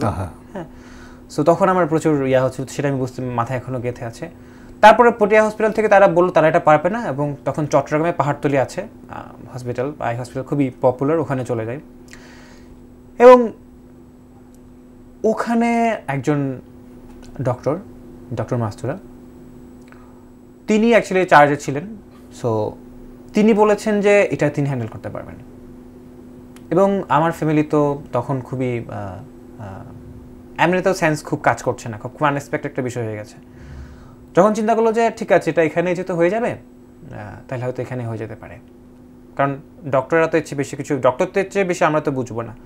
সো ডক্টর যেহেতু বলেছে এখানে হবে, সো এখানে হবে। ওখানে আমাকে 6 মাস ধরে প্রায় 90,000 টাকা 2002-03 দিকে ওখানে খরচ করেছে আব্বু। 6 মাস ট্রিটমেন্ট করানোর পরে উনি বলছেন সরি এটা হবে না। তখন কি হবে, আমার বাবা তো কখনোই থেমে থাকবেন না। তিনি কি করেছেন, ইনস্ট্যান্টলি সুমিত দেওয়ান একজন বসেন চেরাগি পাহাড়ে চট্টগ্রামে, তার কাছে গিয়েছেন। ওই ডক্টর তখন বলছে যে আপনারা তো খুবই লেট করে ফেলেছেন, অলমোস্ট ওভার। ইয়েস, আপনাদেরকে 48 আওয়ার্সের মধ্যে আপনারা যদি ইন্ডিয়া যেতে পারতেন তাহলে তো চোখ ঠিক হয়ে যায়। সো এই জায়গাতে আমার তখন থেকেই মানে আমার যে সিস্টেমের বেশ কিছু বিষয় আমার খুব অদ্ভুত লাগে, বা আমার কাছে মনে হয় তারা বিষয়গুলো একটু ঢেলে সাজাতে পারে। যেমন ওখানের যে ডক্টর, আমি কিন্তু ডক্টরটাকেও ব্লেম করব না, কারণ উনিও কিন্তু সিস্টেমের ভিকটিম। কিন্তু আমার তো এখানে আমি একজন নাগরিক হিসেবেই বলি যে 6 মাস লাগলো ওনার বুঝতে যে এটা হবে না বা তার দ্বারা পসিবল না। এই রেজাল্টটা যদি উনি 6 দিনে দিতে পারতেন, 6 সপ্তাহে দিতে পারতেন, অনেক বেটার কিছু মানে এটা একটা question, it's not all about A typical question, but এটা একটা কোয়েরিস। এটা নিশ্চয়ই আপনার বা আপনার পরিবারের সদস্যদেরও তখন মনে হয়েছে যে আপনি 6 মাস পরে কেন বললেন যে এটা কি একটা এক্সপেরিমেন্টের ব্যাপার ছিল কিনা আপনার জন্য, যে ঠিক আছে আমি করে দেখি যদি হয়। মানে এটা এমন না যে একটা আঙ্গুল কেটে গেছে, এটা দেখি এটা ঠিকঠাক মতো জোড়া লাগানো যায় কিনা। এক্স্যাক্টলি, এটা চোখ, এটা দিয়ে মানুষ পৃথিবী দেখবে, এই বাচ্চাটা বড় হবে। এরকম কখনো মনে হয়েছে কিনা, আপনার কখনো মনে হয়েছে কিনা, আপনার পরিবারের পরের যে রিয়াকশন বা স্টিল তাদের রিয়াকশনটা আসলে কি এই বিষয়টাতে? অপচিকিৎসা? সো আমার কাছে এক্স্যাক্টলি সেটাই মনে হয় এখন, যখন মাঝে মাঝে আমি আমার ফ্রেন্ডদের সাথে স্মৃতিচারণ করে থাকি যে এক্স্যাক্টলি কী হয়েছিল, কী হতে পারতো, তখন তো ওই ডক্টর উনি দেখে উনি একটা জিনিস না পারা মানে তো এটা তার তার তার কোনো সে যে পারছে না এটা তো কোনো দোষের কিছু না। সে ইনস্ট্যান্টলি বলে দিতে পারতো যে এটা আমার কাজ না, আপনি হচ্ছে অন্য কাউকে দেখান, বা আপনি ইন্ডিয়া যান, আপনি লন্ডন যান, আপনি আমেরিকা যান। সো ওই জায়গায় সে না যে সে কেন এই ধরনের একটা এক্সপেরিমেন্ট বা না জেনে না বুঝে কাজটা কেন করলো, এটা মাঝে মাঝে মনে হয়। কারণ এটার সাথে তো বিষয়টা এরকম না যে আমি একটা মোবাইল ফোনের একটা ব্যাটারি লাগাচ্ছি আবার খুলে দেখছি একটু উল্টিয়ে লাগাচ্ছি, এটা তো হচ্ছে একজনের লাইফের সাথে কানেক্টেড। সো তারপর আর আসলে অ্যাকচুয়ালি জীবন তো কখনো থেমে থাকে না, the show must go on, সেটা যে কোনো পর্যায়ে থেকে হোক। এবং জীবন আপনার থেমে থাকেও নি। এক্স্যাক্টলি। দর্শক, আমি একটা শব্দ ব্যবহার করেছি, অপচিকিৎসা। এটাকে কেউ অন্যভাবে নেবেন না, বা এই মহান চিকিৎসা পেশায় যারা আছেন তারাও ব্যাপারটাকে ভিন্নভাবে আসলে নেবেন না। আমার কাছে আসলে কোনো পেশাই আমার কাছে কখনোই, মানে ওই পেশাটা কখনো দোষের কিছু না। আপনি আসলে ওই পেশায় পেশাদার হয়ে ঠিক কতটুকু সৎভাবে অন্য আরেকজন মানুষকে আপনার সার্ভিসটা দিতে পারছেন, এটার জন্য ব্যক্তি আপনি কখনো কখনো আসামির কাঠগড়ায় উঠে যেতে পারেন, অভিমানের কাঠগড়াতে উঠতে পারেন, অভিযোগের কাঠগড়াতেও আপনি উঠতে পারেন। কিন্তু তার অর্থ এই নয় যে পুরো ওই সেক্টরটাই সব শেষ করে দিয়েছে বা শেষ হয়ে গেছে, ব্যাপারটা এরকম নয়। বুঝবেন নিশ্চয়ই, সেটাও নিশ্চয়ই আমরা বোঝাতে চাইনি। একজন মানুষ 3 বছর বয়সে দুর্ঘটনায় পড়েছিল, বড় হবার পরে গল্পগুলো যতবার শুনেছে ততবার তার কাছে মনে হয়েছে এই পৃথিবীটায় আমি আরও সহজেই চলতে ফিরতে পারতাম। আমার যে মেধা, এই মেধার বদৌলতে আমি হয়তো বা আরেকটু আরামসে মেট্রো রেলে ঘুরে বেড়াতে পারতাম। সেই প্রসঙ্গে আসবো।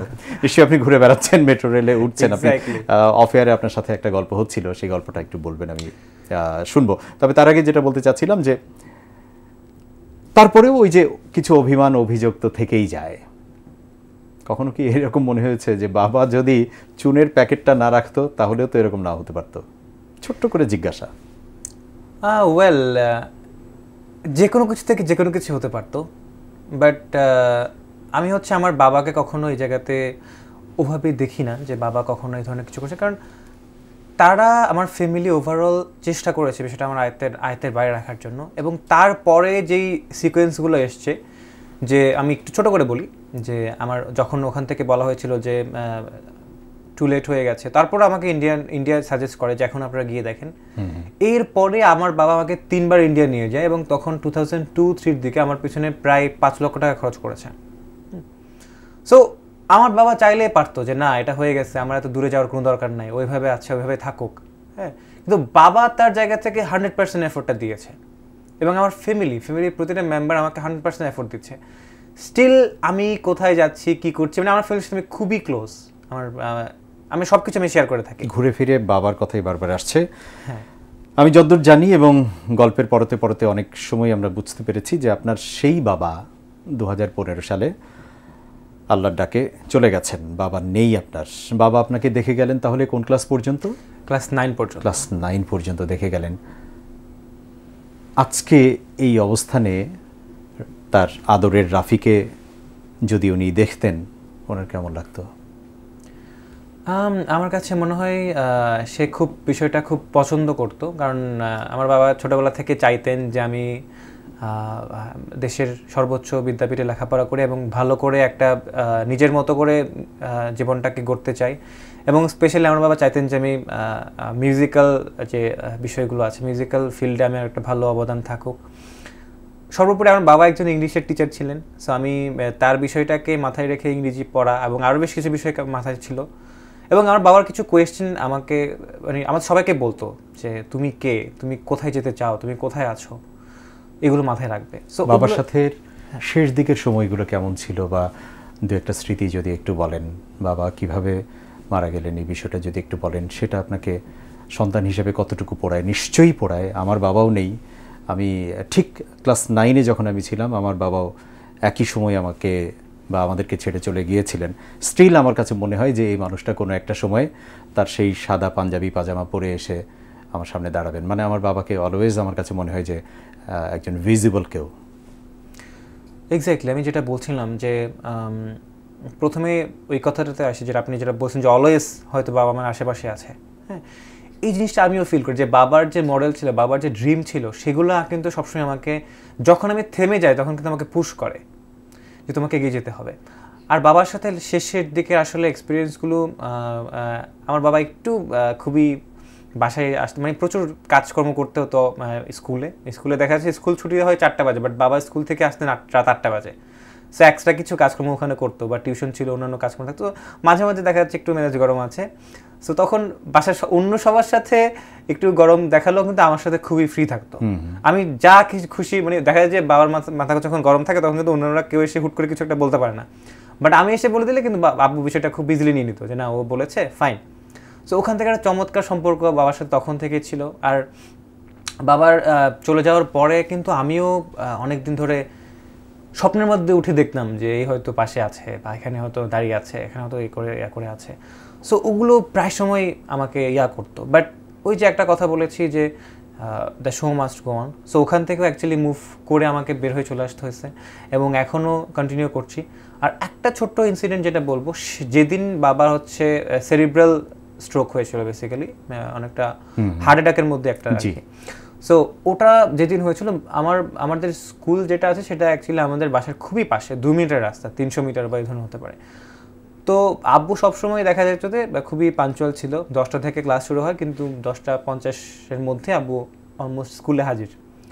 বাট ওই দিন যখন বাসা থেকে বের হবে, ওই দিন কেন জানি আব্বু প্রায় 10:10-15 পর্যন্ত বাসায় ছিল, জাস্ট এমনিতে হয়তো পায়চারি করছিল, বের হবে, মানে ইটস, আমি জানি না এটা কোইন্সিডেন্ট কিনা বা এটা কেমনে হলো, কিন্তু এই জিনিসটা অন্য কোনো সময় কিন্তু হয় না। আব্বু সবসময় 10-15 মিনিট আগে কিন্তু প্রেজেন্ট থাকে স্কুলে, বাট ওই দিন আব্বু 10-15 মিনিট পরে অনেকটা বাসা থেকে বের হয়েছে, এবং ওই যে শেষ বের হলো তারপর কিন্তু সে আর বাসায় ঢুকতে পারেনি। এবং যেটা ছোটো করে যদি বলতে চাই, আব্বু তো শিক্ষক ছিলেন, এবং আব্বু যখন ক্লাসে পড়াচ্ছিলেন তখনই হুট করে মানে লেকচার দিতে দিতে হুট করে আব্বুর সব কিছু লুজ হয়ে যায়, এবং আব্বু ওখানে পড়ে যায়। মানে হার্ট অ্যাটাকের বিষয়টা যেরকম হয়, 2-1 কিন্তু হওয়ার পরে মানে একটা সুযোগ থাকে যে এখন বিষয় উনি রিস্কে আছে, নেক্সট টাইম হার্ট অ্যাটাক করলে ঝামেলা আছে। বাট আমার আব্বুর এর আগে কোনো হিন্টস ছিল না, হ্যাঁ, যে 2-1 হয়েছে বা রিস্কে আছে, জাস্ট প্রথমবারে সেটা ছিল। এবং ওখান থেকে বাবাকে যখন গাড়ি করে মানে হসপিটালে নেওয়ার আগে অ্যাকচুয়ালি সবাই বুঝে গিয়েছে যে he is no more, but তারপরেও নিয়ে আসলে হয়। এবং ওই দিন মানে প্রথম আমি বিষয়টা বিলিভ করতে পারছি, মানে কি শুনেছি, মানে আমার কাছে মনে হচ্ছে it's kind of a joke. কিন্তু যে মুহূর্তে রিয়ালাইজ করলাম, তখন আমি হতে পারে প্রায় 4-5 ঘন্টা কান্নাকাটি করেছি কন্টিনিউয়াসলি। সো অ্যাকচুয়ালি ওই জায়গা থেকে সন্তান হিসেবে আসলে বাবার চলে যাওয়াটা, এটা প্রত্যেকটা সন্তানের জন্য এমন যে আমার কাছ থেকে আমার শ্যাডোটা সরে গেল, একটা শেড পৃথিবীতে আর আমার নাই। কারণ সন্তানের জন্য বাবার যেই প্রয়োজনটা বা বাবার স্থলাভিষিক্ত আসলে আমরা কাউকেই ভাবতে পারি না। ইনফ্যাক্ট মায়ের ব্যাপারটাও একই রকম। মা তো আছেন নিশ্চয়ই এবং সুস্থ আছেন? এক্স্যাক্টলি, আলহামদুলিল্লাহ সুস্থ আছেন। আচ্ছা, আপনার গানের কথা বলছিলেন।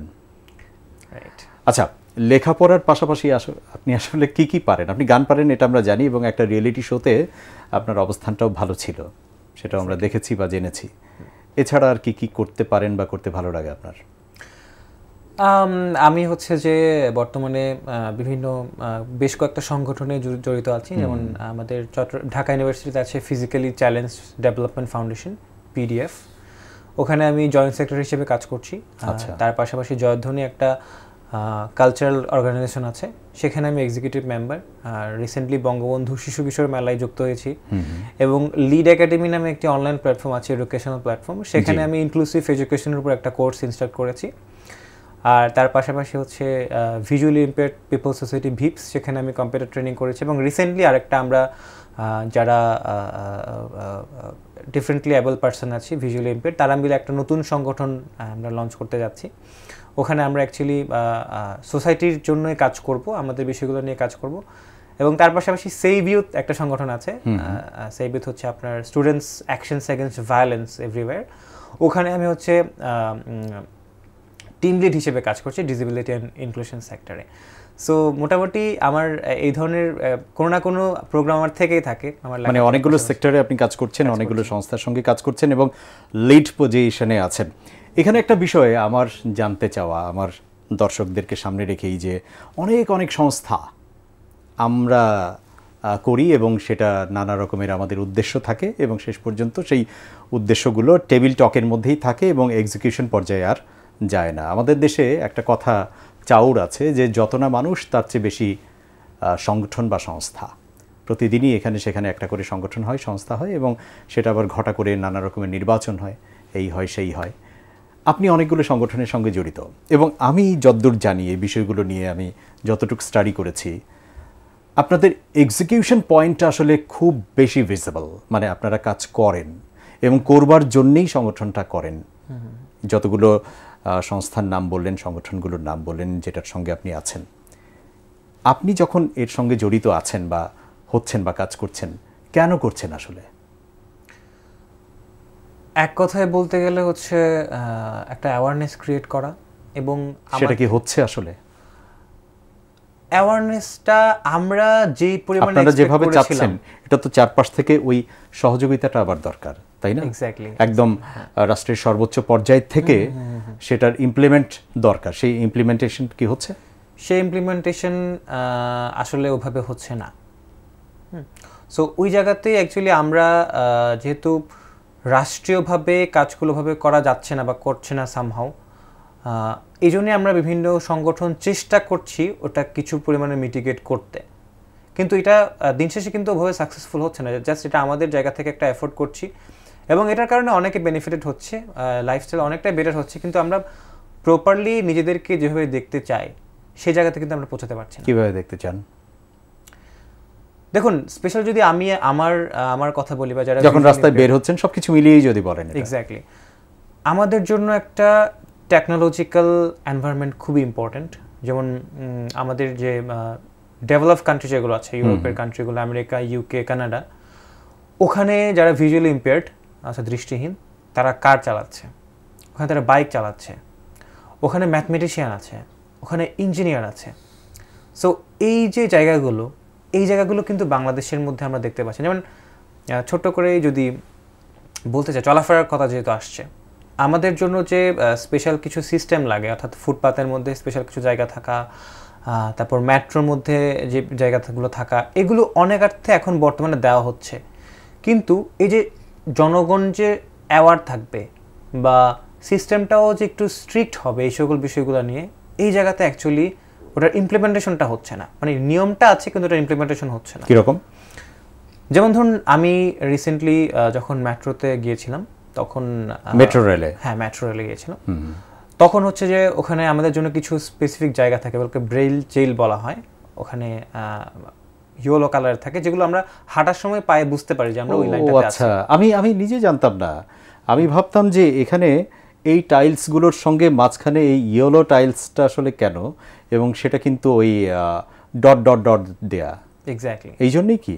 এক্স্যাক্টলি, এটা হচ্ছে আমাদের হাঁটার জন্য একটা জায়গা। মানে ওখান দিয়ে আমরা হাঁটবো না? হ্যাঁ, ওখান দিয়ে হচ্ছে জাস্ট যারা ভিজুয়ালি ইম্পেয়ার্ড, এই যে হোয়াইট ক্যান যেটা দেখতে পাচ্ছেন, এটা দিয়ে তারা হাঁটবে এবং ওগুলো দিয়ে হচ্ছে আমাদের মেট্রো, যেখানে আমরা গাড়িতে উঠবো বা যেখান থেকে আমরা টিকিট কাটবো, এই জায়গাগুলো কিন্তু ওখান থেকে সরাসরি লাইন থাকে। সো আমি যখন গেলাম তখন দেখছি ওখানে কন্টিনিউয়াসলি সবাই খুব মেট্রো রেলে তো প্রচুর ভিড় থাকে সাধারণত, সবাই খুব দ্রুত হাঁটছে। মানে ওই জায়গাতে দেখছিল আমার একা একা হাঁটার কোনো সুযোগই নেই। হ্যাঁ, এবং ওখান থেকে গিয়ে দেখছি যে আমি যেখান থেকে টিকিট কাটবো ওখানে একটা লাইন দেওয়া আছে, কিন্তু এটা বেশিরভাগ সময় বন্ধ হয়ে থাকে। এবং তারপরে আমি যখন করেছিলাম, ওখানে পাঞ্চ করতে হয়, পাঞ্চ করার সময় আমার পাঞ্চ করতে একটু সময় লাগবে, পিছন থেকে বলছে এই ভাই এতক্ষণ লাগছে কেন, করেন, মানে ওদের আসলে কোনো ধারণাই নেই যে অ্যাকচুয়ালি সামনে কে আছে বা কী করছে না করছে। এবং মোস্ট ইম্পর্টেন্টলি আমি যেটা দেখলাম যে মেট্রো রেলের ভেতরে ঢুকে যেখানে আমরা বসবো, স্পেশাল কিছু সিট ছিল, ওখানে হচ্ছে এমনি সাধারণ মানুষ বসে আছে এবং ওদেরকে যখন বললাম তখনও ওরা উঠছে না। হ্যাঁ, সো এই যে অ্যাওয়ারনেসগুলো নেই, এখানে আসলে কিছু কর্তৃপক্ষের কাছ থেকে কিছু ইমপ্লিমেন্টেশনে যে একটু স্ট্রিক্টনেস প্রয়োজন আছে। এবং সবচেয়ে বড় কথা হচ্ছে যে আমাদের পাবলিক অ্যাওয়ারনেসটা ইম্পর্টেন্ট। এবং এটা জাস্ট চলাফেরার একটা এক্সাম্পল গেল, আরেকটা ছোটো করে এক্সাম্পল দিতে চাইলে সেটা হচ্ছে আপনার আমাদের লেখাপড়ার ক্ষেত্রে। হ্যাঁ, স্টুডেন্ট লাইফ তো আমাদের একটা অন্যতম বিষয় জীবন গড়ার ক্ষেত্রে।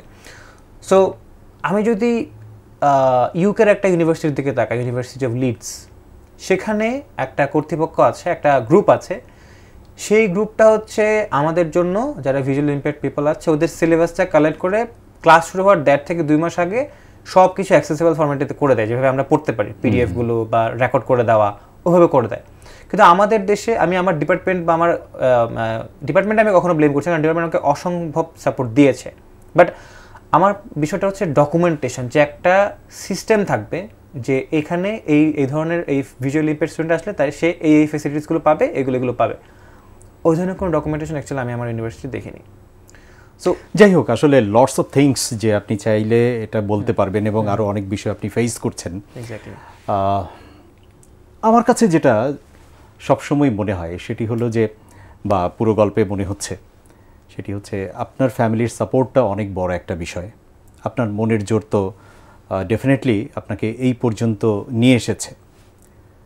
আমাদের দেশের প্রেক্ষাপট থেকে আমরা যদি বলি যে আমাদের দেশের প্রেক্ষাপটে একটা ফ্যামিলিতে একটা ডিসেবল একটা সন্তান যদি থাকে, সেই ফ্যামিলির জন্য এটা খুব কষ্টকর একটা ব্যাপার। এবং সেও যদি হয় আন্ডার প্রিভিলেজড কোনো ফ্যামিলি, তাহলে তার জন্য তো এগিয়ে নেওয়া যাওয়াটা মানে বরং ওই সন্তানটা ওই ফ্যামিলির জন্য একটা বোঝাই হয়ে যায়। আর এই বোঝা যে হয়ে গেছে, সন্তানটা যখন আবার এই বোঝা হয়েছে এটা বুঝতে পারে, তখন তার মধ্যে সেটা একটা মানে খুব বাজে রকমের একটা ইম্প্যাক্ট তৈরি হয়।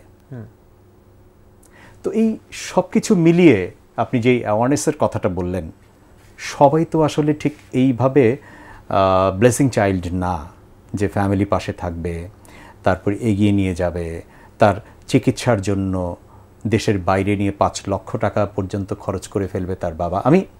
আমি এটাকে অন্যভাবে বলছি না, সেই অনুভূতিটা তো আমাদের অনেক বেশি থাকা দরকার। মানে আমরা যারা কিছু করতে চাই এই মানুষগুলোর জন্য, আপনি কখনোই নিজেকে এটা ভাবেন না, আমরাও ভাবি না যে আপনি আমাদের চেয়ে আলাদা কেউ। নিশ্চয়ই আপনিও সেটা ভাবেন না। No never. ইভেন আপনি অনেক জায়গায় টেকনিক্যাল জায়গা থেকে অনেক জায়গায় অনেক বেশি সাউন্ড আমাদের চেয়ে, আমাদের অনেকের চেয়ে। আপনি অনেক কিছু জানেন, অনেক কিছু বোঝেন। যেটা বললেনই যে একটু আগে আপনি যে মেট্রো রেলের যে পথের কথাটা বললেন, যে ডট ডট দেওয়া যেই টাইলসগুলো থাকে, এটা কেন থাকে এটা আমি জানতাম না। ইনফ্যাক্ট আমরা এই প্রোগ্রাম দেখার আগে অনেকেই হয়তো জানতাম না, মাফ করবেন যদি বাড়িয়ে বলি। জানলাম তো এই মানুষটার কারণেই জানলাম। আমরা আসলে অনেক কিছু জানাবার চেষ্টা করেছি, অনেক কিছু তুলে ধরবার চেষ্টা করেছি, অনেক কিছু বোঝাবার চেষ্টা করেছি। সবচেয়ে মোটা দাগে যে জিনিসটা আমরা আজকের এই পুরো গল্পে, সাইফুদ্দিন রাফির গল্পে তুলে ধরবার চেষ্টা করেছি, সেটি হলো যে পিছপা হওয়ার আসলে সুযোগ নাই। সৃষ্টিকর্তা আপনাকে জাস্ট একটা সুযোগ দিয়েছেন, হয় বেঁচে থাকো নয়তো সাইন আউট করো। সাইন আউট করার সুযোগটা কিন্তু আপনার হাতে আছে, যেটা অনেকেই করে, খুব বাজেভাবে করে। তারপরে আসলে গল্পটা কি থাকে। ছোট্ট একটা এক্সাম্পল, যে মানুষটা প্রচণ্ড রকমের কষ্ট পেয়ে মনোকষ্টে যেদিন সাইন আউট করলো, তার আগ পর্যন্ত 1 সেকেন্ড আগ পর্যন্ত তার মাথায় থাকে আমি এটা করে ফেললে অনেকে ও এটা ভাববে, সে এটা ভাববে, ও যে আমাকে কষ্ট দিয়েছিল সে এখন বুঝবে। কিন্তু সাইন আউট করার পরে আপনি তো সেটার মজা নিতে পারলেন না ভাইয়া। আপনি তো জানলেনই না যে কে আসলে ছুটে এসে আপনার বুকের উপর আছড়ে পড়ে কান্না করলো। আপনি কি সেটা দেখলেন? দেখলে না মজাটা পেতেন। হ্যাঁ দেখো, এবার কিন্তু তোমাদের কষ্ট দিয়েছি, তোমরা আমাকে চাওনি, আমি পৃথিবী থেকে চলে গেলাম।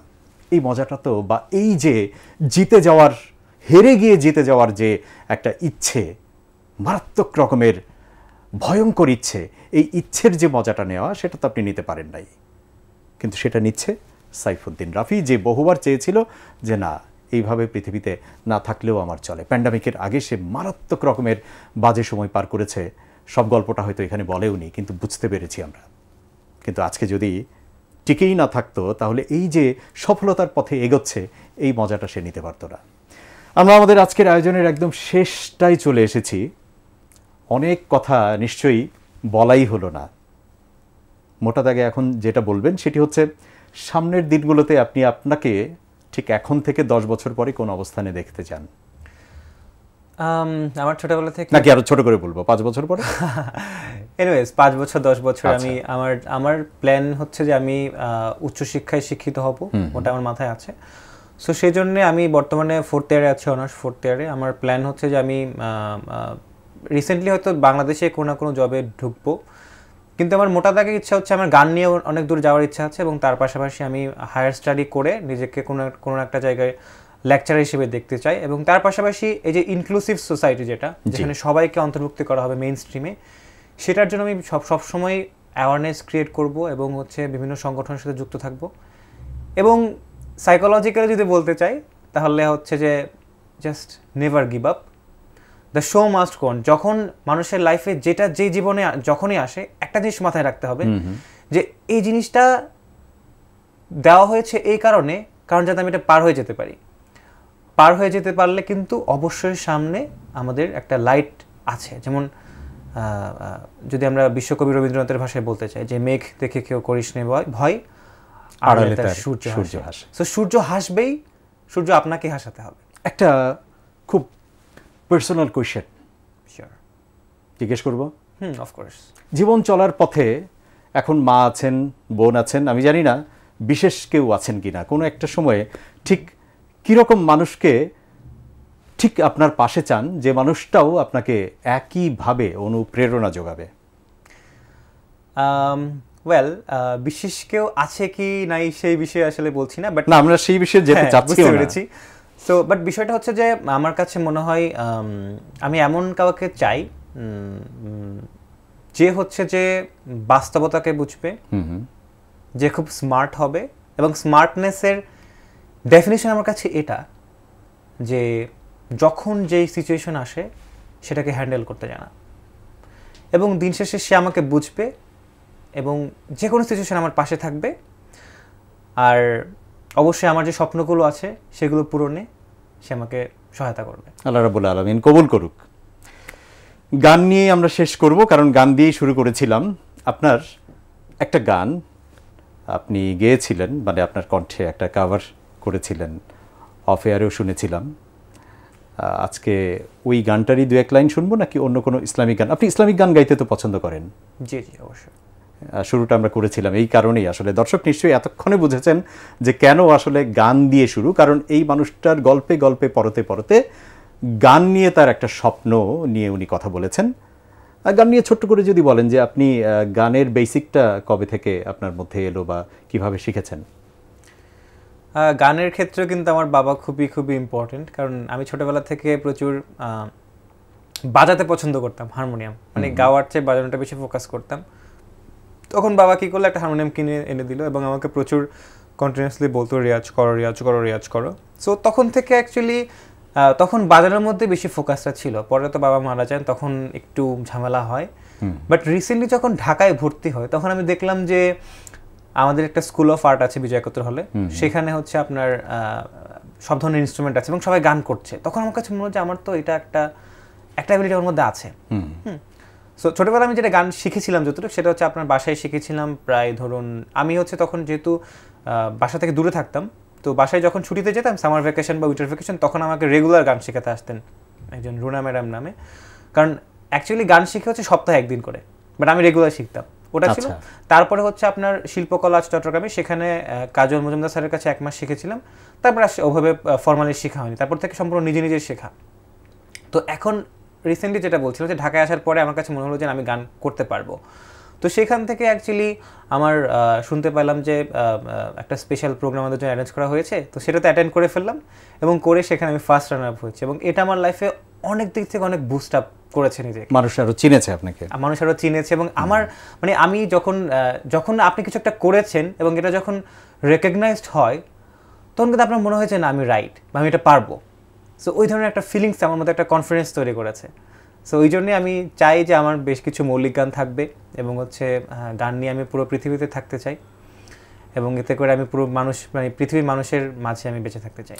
আপনার গান দিয়ে আজকের অনুষ্ঠান শেষ করব, তার আগে একটু দর্শকের কাছ থেকে কথাবার্তা বলে বিদায় নিয়ে আসি। দর্শক, বন্ধুর পথ পেরিয়ে, হ্যাঁ, জীবনের উঁচু নিচু অ্যাব্রো থ্যাব্রো নানা রকমের পথ পেরিয়ে বাধা বিপত্তিকে পাশ কাটিয়ে যে মানুষটা এগিয়ে চলে সে মানুষটাকেই আমরা সফল বলি। হ্যাঁ, এগিয়ে চলে বলেছি, কিন্তু কোনো কিছু ছুঁয়ে ফেলাটাই আসলে সফলতা নয়। আপনি গাছের ডগায় উঠেছেন তার মানে আপনি সফল হয়ে গেছেন তা না, কারণ গাছ থেকে এবার আপনার আরও কিছু দায়িত্ব বর্তেছে। যদি খেজুর গাছে ওঠেন তাহলে কি করতে হবে? খেজুর পাড়তে হবে, নয়তো ওখানে হাঁড়িটা ঝোলাতে হবে। হাঁড়ি ঝোলাবার পরে আবার সেই হাঁড়িটা ঠিকঠাক আছে কিনা এই চিন্তাটাও মাথায় থাকবে। তার মানে এটা একটা চলমান প্রসেস। সাকসেসের যে জার্নি, যেটা শুরুতেই বলেছিলাম, নট আ ডেস্টিনেশন। আজকের প্রোগ্রাম থেকে আমরা বিদায় নেব। বিদায় নেওয়ার আগে যে কথাটা বলতে চাই সেটি হচ্ছে, আসলে আপনি প্রিভিলেজড অর আন্ডার প্রিভিলেজড, সেটা ইকোনমিকলি অর সামথিং এলস, এটা ম্যাটার করে না। আমি নানান জায়গায় ঘুরে ফিরে যেটা দেখেছি, এই শহরের প্রচণ্ড গরমে যেদিন 40 ডিগ্রি তাপমাত্রা, সেদিনও হুড তুলে দিয়ে রিকশায় বসে আছে, গরম লাগছে, হাসি মুখে রিকশা চালাচ্ছেন একজন রিকশা চালক, হাসি মুখে, এবং বলছেন, মামা আপনার যেটা খুশি দেন। আপনি কি তার চেয়ে বেশি দুঃখী, তার চেয়ে বেশি পরিশ্রম করেন? আমি এমন অনেক কৃষককে দেখেছি যে প্রচণ্ড কাজ করেন, কিন্তু তার বাসায় এক বেলা খাওয়ানোর জন্য বেড়াতে যখন গেছেন, তাদের যেই চেষ্টা, সেটা মানে অনেক কারি কারি টাকার মধ্যে আমাদের যাদের বসবাস, অনেক সম্পত্তির মধ্যে যাদের বসবাস, সেই মানুষটার মধ্যেও আমি পাইনি। তাহলে আসলে এগুলোকে কোনোভাবেই আপনি আলাদা করতে পারবেন না যে এই হলে এই হতো, সেই হলে সেই হতো। আমি ওনার কাছ থেকে দু একটা বিষয় হয়তো জানতে চেয়েছি, যে আপনি যদি আন্ডার প্রিভিলেজড কোনো ফ্যামিলিতে জন্মগ্রহণ করতেন, আপনার বাবা মায়ের যদি ওই সাপোর্টটা না থাকতো, তাহলে হয়তো বা এরকম হতো না। না, গল্পটা সবসময় এরকম হয় না, হতেও পারত। ওই যে মনের জোর, হ্যাঁ, এই মনের জোরটা থাকা খুব জরুরি। আর সে কারণেই আমাদের এই আয়োজনে আপনাকে স্বাগতম। আপনি চাইলে আপনার গল্প নিয়ে আসতে পারেন, আমাদের সাথে যোগাযোগ করবেন। আমাদের ফেসবুক পেজ এবং ইউটিউবে আপনার সাবস্ক্রিপশন অথবা আপনার একটা লাইক বা ফলো, সেটাও আমাদের জন্য খুব দরকার আপনার কমেন্টস। এই প্রোগ্রাম নিয়ে আপনার যে কোনো মন্তব্য, যে কোনো পরামর্শ আমরা গ্রহণ করব। কথা বাড়াচ্ছি না, গানে শেষ হবে আজকের প্রোগ্রাম। তার আগে আমি জহিরুল ইসলাম টুটুল আজকের মতো বিদায় নিচ্ছি। আসসালামু আলাইকুম ওয়া রাহমাতুল্লাহ। খেলিছ এ বিশ্ব লয়ে বিরাট শিশু, আনমনে খেলিছ প্রলয় সৃষ্টি তব পুতুল খেলা, নিরজনে প্রভু নিরজনে খেলিছ এ বিশ্ব লয়ে বিরাট শিশু, আনমনে খেলিছ।